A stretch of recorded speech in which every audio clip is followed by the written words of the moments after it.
Meu irmão, quero convidar você a abrir a sua Bíblia no Evangelho de Lucas. O Evangelho de Lucas, capítulo 1. Nós vamos ler a palavra do Senhor neste Evangelho. Evangelho de Lucas, capítulo 1. Nós vamos ler a partir do verso 25 até o verso 32. A palavra do Senhor fala assim: Havia em Jerusalém um homem que se chamava Simeão. Ele era justo e temente a Deus, e esperava a consolação de Israel. E o Espírito de Deus estava sobre ele. E o Espírito Santo lhe havia revelado que ele não haveria de morrer antes de ver o Cristo que viria da parte do Senhor. Assim, movido pelo Espírito, foi ao templo. E quando os pais levaram o menino Jesus para fazer por ele conforme ordena a lei, Simeão o tomou nos braços e louvou a Deus, dizendo: Senhor, agora pode deixar ir em paz o teu servo, segundo a tua palavra, porque os meus olhos viram a tua salvação, a qual preparaste diante de todos os povos, luz para a revelação aos gentios e para a glória do teu povo chamado Israel. É um texto precioso, meu irmão. O Evangelho de Lucas, é importante você lembrar disso, ele é escrito para gentios. Lucas, o doutor Lucas, ele era um historiador. Ele escreve movido a trazer inteligência e trazer sapiência a um cara chamado Teófilo. Ele escreve então o seu Evangelho para que Teófilo conhecesse quem foi Cristo Jesus. E depois ele escreve uma segunda obra chamada Atos, para que Teófilo então conhecesse dois expoentes da igreja da sua geração. Um chamado Pedro, que está presente no livro até o capítulo 9 de Atos, e dali para frente um jovem chamado Saulo, que quando o Senhor converte o coração dele, ele passa a se chamar Paulo. Lucas, então, ele vai pesquisar e estudar para que a sua geração tenha em mãos relatos do nosso Senhor Jesus Cristo e relatos da operação do Espírito Santo sobre a vida das pessoas, ou seja, na igreja primitiva. É importante eu e você lembrarmos disso. Israel aguardava ansiosamente a chegada do Messias. Já fazia 400 anos que Deus não falava com o povo. Deus havia se calado, Deus não havia levantado profetas, Deus não havia levantado homens que traziam a mensagem dele ao povo. Então, nesse tempo, Deus levanta João Batista, que prepara o caminho ao Senhor. Logo antes de Jesus ser colocado então como Messias, Deus levanta João Batista para ele preparar o caminho do Senhor, para a chegada do Messias. Aqui no começo do livro de Lucas, onde nós lemos, nós temos o privilégio de ouvir e ver a infância de Jesus e ver os personagens que circundavam esse processo. É legal você ver aqui nesse texto que nós acabamos de ler a história de Simeão, um homem justo e temente a Deus e que tinha esperança no seu coração. Bons adjetivos para nós termos, para as pessoas falarem ao nosso respeito. Porém, eu quero falar com você sobre Simeão em um outro aspecto. Eu quero falar com você a respeito de Simeão e o seu relacionamento com o Espírito Santo de Deus. É interessante porque nos nossos dias nós falamos pouco sobre o Espírito Santo de Deus. Nós vemos isso nas nossas canções, cantamos poucas canções que falam sobre a manifestação do Espírito Santo de Deus. Nós esquecemos que somos uma igreja trinitariana, ou seja, nós acreditamos na Trindade, no Deus Pai, no Deus Filho e no Deus Espírito Santo. Ele é Deus e como Deus merece ser adorado. E é interessante que no texto que nós lemos, nós vemos três facetas do Espírito Santo na sua relação com Simeão. Na primeira faceta que nós vemos, no verso ali 25, o texto fala que Simeão era cheio do Espírito Santo. Ou seja, o Espírito Santo não mais agora habita em pessoas particularmente e depois as deixa, como era no Antigo Testamento. O Espírito Santo de Deus habitava em Simeão de uma maneira que ele tinha acesso a Deus, acesso a questões que eram do trono de Deus. Eu e você, meu irmão, Em Cristo Jesus, comprados pelo sangue dele, somos agora morada do Espírito Santo de Deus. O Espírito Santo de Deus habita em nós. É Ele quem transforma as nossas vidas. É Ele quem modifica o nosso coração. É Ele que muda o nosso caráter e nos faz parecer um pouco mais com Cristo Jesus. Eu e você, se somos chamados por Cristo, devemos sim ser pessoas cheias do Espírito Santo de Deus. Convido você a ler a carta aos Gálatas no capítulo 5, quando o apóstolo Paulo fala sobre o fruto do Espírito. Eu e você precisamos manifestar em nós esse fruto. Cristo não chamou você para que você simplesmente sentasse nos bancos da igreja. Cristo não chamou você para que você fosse audiência de lives. Cristo chamou você para que você seja cheio do Espírito Santo de Deus. Então, meu irmão, não esqueça disso. Você é morada do Espírito Santo de Deus. Segunda ideia que eu queria que você guardasse nessa noite.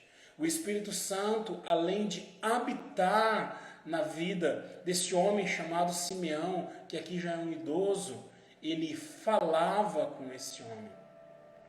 Muitos na nossa geração, muitos nos nossos dias, acreditam que Deus, assim como nos 400 anos, está calado. Que Deus não fala mais. Que Deus não interage com os seus filhos. Olha que interessante o que o Espírito Santo havia revelado a Simeão. O Espírito Santo, no verso 26 em diante, fala assim, que ele havia revelado a Simeão que Simeão não iria morrer antes de ver o Messias. Olha aí na sua Bíblia, abre aí novamente aí Lucas, capítulo 1 para você ver. E verso 26, e o Espírito Santo lhe havia revelado que ele não morreria antes de ver o Cristo da parte do Senhor. Meu irmão, o Espírito Santo fala conosco. Eu sei que nós temos algumas leituras, literaturas que não são sérias, que te ensinam a dar bom dia para o Espírito Santo. Não é esse tipo de relacionamento. Porque nós estamos falando da presença de Deus manifesta dentro da criatura. Nós estamos falando de algo muito sério. Eu sei que quando você está na presença de uma autoridade, você tem toda a pompa na hora de falar. Eu sei que quando você se senta numa classe para aprender algo, você está atento ao que o professor está ensinando. Eu sei que quando você vem à nossa comunidade, você abre os seus ouvidos para ouvir o que o pastor tem para ensinar. A pergunta é por que você não abre o seu coração para ouvir aquilo que o Espírito Santo tem para falar a você? Será que as autoridades dessa terra são maiores do que o Espírito Santo? Será que os teus professores ou o seu pastor têm muito mais a ensinar para você do que o próprio Espírito Santo de Deus? Olha que relação íntima que Simeão tinha. Eu vejo nos nossos dias, por conta dessa pandemia, muitas pessoas temendo a morte. É isso que está no fundo do coração das pessoas. Se disfarçam com máscaras de zelo, dizendo que não vão fazer isso, não vão fazer aquilo outro, tem que usar máscara sempre, não pode vir para o culto para não transmitir o vírus. E no fundo esquecem, meu irmão, que elas estão com medo da morte. E infelizmente esquecem ainda que se foram compradas por Cristo Jesus, não deveriam temer a morte.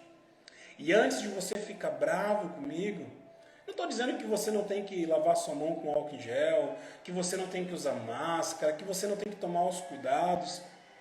Não é isso, meu irmão. Não seja infantil. Eu estou falando para você a respeito de você estar atento àquilo que o Espírito Santo está fazendo. Não pode temer a morte. Simeão sabia o dia que ele iria morrer. Ele está alegre nesse dia.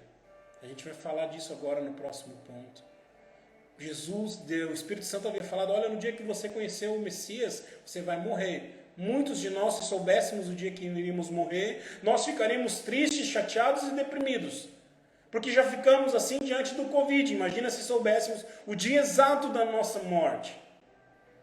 Simeão, ao colocar o menino nos seus braços, aquele que é o Messias, o texto fala a partir do verso 27, 28 em diante, que ele se alegrou. Se alegrou. Simeão, você vai morrer. Eu estou feliz, eu estou louvando ao Senhor, porque os meus olhos contemplaram o Messias, a salvação de Israel. É tremendo isso, meu irmão. Então o Espírito Santo habita em nós, o Espírito Santo fala conosco. E a terceira questão que eu queria que você guardasse nessa noite, que está no verso 27, porque a Bíblia fala assim: então, movido pelo Espírito, foi ao templo, e quando os pais levaram o menino Jesus para fazer por ele o que ordena a lei. Você prestou atenção? O Espírito Santo está em você, o Espírito Santo, ele fala com você, e se o Espírito Santo está morando no seu coração, na sua vida, ele também te direciona para onde você tem que ir, o que você deve fazer, o que você deve ponderar. Ter uma vida cheia do Espírito Santo é saber que o Espírito Santo vai guiar a cada passo da nossa história. Será que quando você acorda de manhã, você pensa: eu estou acordando? Com quem o Espírito Santo quer conversar nessa manhã? A quem o Espírito Santo vai me levar para que eu possa falar de Cristo Jesus? A quem o Espírito Santo vai me direcionar no meu trabalho para que eu possa servir como instrumento para a glorificação de Deus? Esse homem era habitado pelo Espírito Santo. Esse homem ouvia o Espírito Santo. Esse homem um dia levanta e acorda e o Espírito Santo diz assim: ó, larga o seu café, desliga a televisão, bota a gasolina no carro e sai, vai para o templo, porque aquele dia que eu te falei está acontecendo. É tremendo isso. Desafio você então, meu irmão, a ter uma relação melhor com o Espírito Santo de Deus. Não apaga o Espírito Santo de Deus dentro de você. Você foi comprado por Cristo Jesus. Use então, desfrute dessa graça, que é ser a habitação do Espírito Santo. Ouça o que o Espírito Santo está dizendo à igreja e seja instrumento quando o Espírito Santo te enviar. É tempo da igreja do Senhor se despertar para essa verdade. Que Deus te abençoe. Guarde o seu coração nos laços do amor do crucificado. Quero ter um momento de oração com você agora. Essa semana que vai iniciar, como eu falei, nós vamos comemorar o Dia das Crianças. E eu queria orar pelas nossas crianças. E mais do que orar pelas crianças, eu queria desafiar você.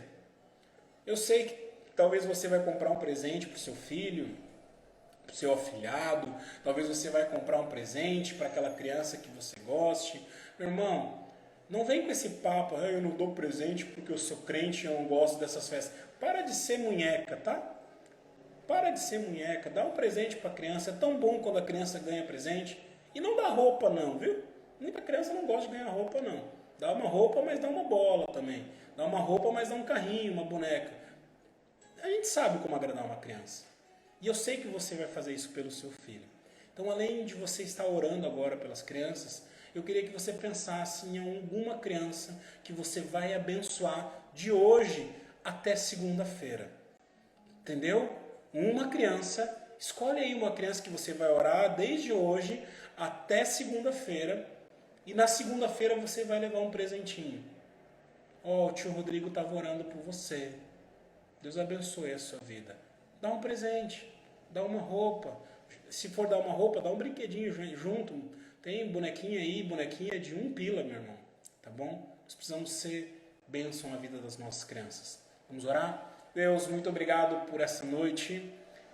Obrigado pela vida de Simeão, que era um homem cheio do Teu Espírito Santo. Obrigado porque o Senhor usou a vida desse homem, a ponto que despertou Lucas para escrever essa história aqui no Evangelho. Deus, nos faz ser cheio do Espírito Santo, nos faz ouvir, Deus, sempre o Espírito Santo falar conosco, nos faz ser instrumentos do Teu Espírito Santo para abençoar vidas, Deus, em nome de Jesus. Oramos, Deus, pelas crianças, Deus, nessa noite. Oramos pelas crianças, Deus, que Deus estão na nossa comunidade, por aquelas que são abençoadas, Deus, pelo Ministério de Ação Social. Oramos pelas crianças lá da Casa do Carinho. Pai, em nome de Jesus, levanta homens e mulheres que tenham a disposição de edificar a vida das crianças, porque elas são do Senhor. O Senhor também pagou um preço por elas. Deus, então desperta homens e mulheres para abençoar a vida de crianças. Como falei agora, Deus nos desafia isso, a escolhermos, Deus, uma criança, orarmos para que o Teu Espírito Santo esteja habitando nessa criança. Deus, nos dá estratégias. É tempo sempre de avançar.